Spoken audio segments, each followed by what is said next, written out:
जय हिंद दोस्तों। आज हम बात करेंगे यूजीसी नेट में हिंदी साहित्य की। दोस्तों, इस बार जो जून में पेपर हुआ है, यहाँ से कहानी के डिस्क्रिप्शन सेक्शन से बहुत कम सवाल पूछा गया है। तो हो सकता है कि जो डिस्क्रिप्टिव कहानी है वहाँ से इस बार ज़्यादा सवाल पूछे। दोस्तों, आज एक फेमस कहानी की चर्चा करेंगे। बिल्कुल महत्वपूर्ण कहानी है। अगर एक बार आपने देख और सुन लिया तो यहाँ से 1 से 2 सवाल आपसे जरूर बनेगा। दोस्तों, वो कहानी है राजा निर्वंशिया। बहुत ही फेमस कहानी है राजा निर्वंशिया, जो 1957 की कहानी है, 1957 का, और कमलेश्वर का पहला कहानी संग्रह है राजा निर्वंशिया।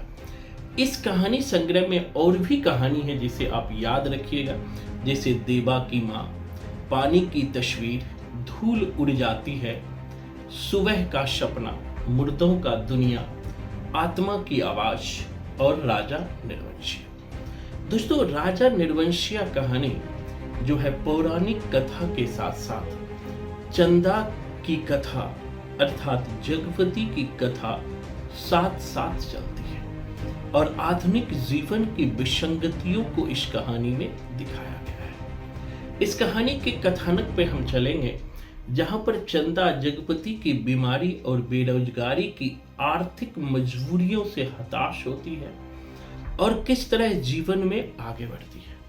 दोस्तों, कथानक है इसका। एक तो जो कथा माँ सुनाया करती थी बचपन में, जो कहानियां सुनाती है, कथा सुनाती है, माँ कहा करती थी कि एक राजा निर्वंशिया था, और जो राजा निर्वंशिया जो संतानहीन था, कुशल शासक था, लेकिन जो बाहर झाड़ू पोछा करने वाली महतगुन जो होता है, वो एक बार उसे भला बुरा कहती है, तो वो अपने घर को त्याग कर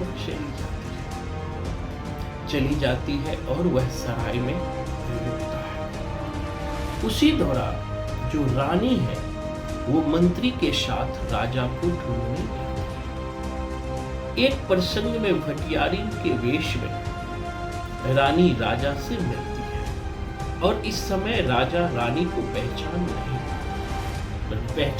पाता और रानी वापस लौटने के बाद रानी को 2 पुत्र होते हैं। जब कुछ दिनों बाद 4 साल 5 साल बाद जब राजा वापस लौट के आता है तो रानी से सवाल करता है। तो रानी अपने सतीत्व को साबित करने के लिए कुल देवता के मंदिर में जाकर सतीत्व की परीक्षा देती है और राजा दोनों पुत्रों को स्वीकार कर लेता है। अब दूसरी तरफ जो कहानी है वो है जगपति की, जो कथावाचक के स्कूल के दोस्त भी है जगपति।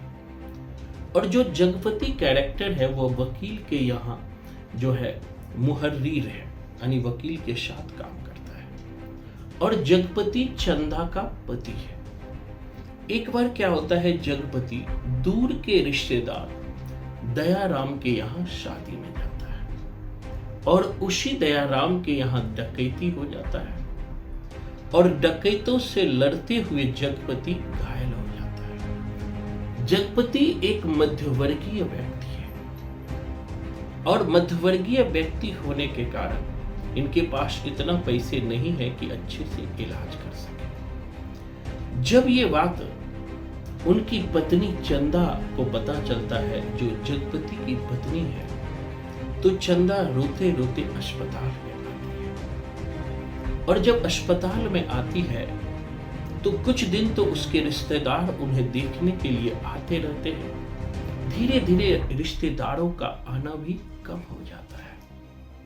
अकेले चंदा अपने पति का सेवा करती है, यहां तक कि पति के सेवा के लिए हाथों का कंगन बेचकर पति के इलाज करने के लिए तैयार हो जाती है।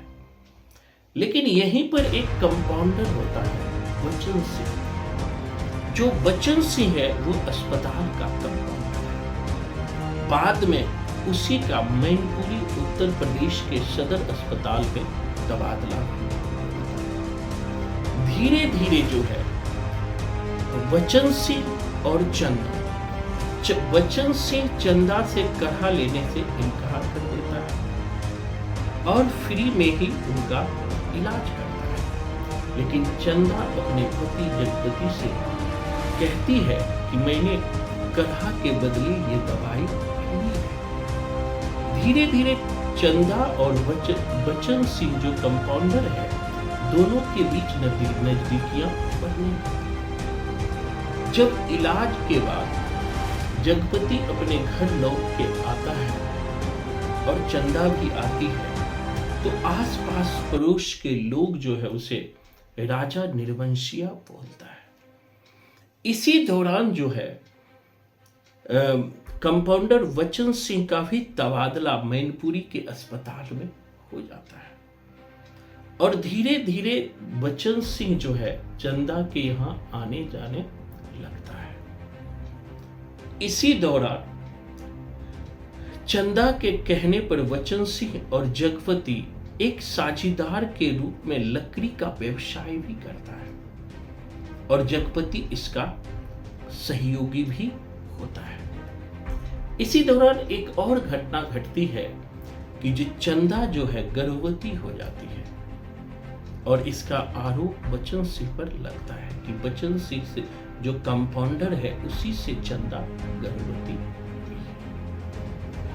अब एक प्रसंग यहाँ पर दिखाता है, जो माँ की कथा का राजा निर्वंशिया है उनका एक कथा है और जो कथावाचक है, याद रखिएगा, वो मैट्रिक पास होता है।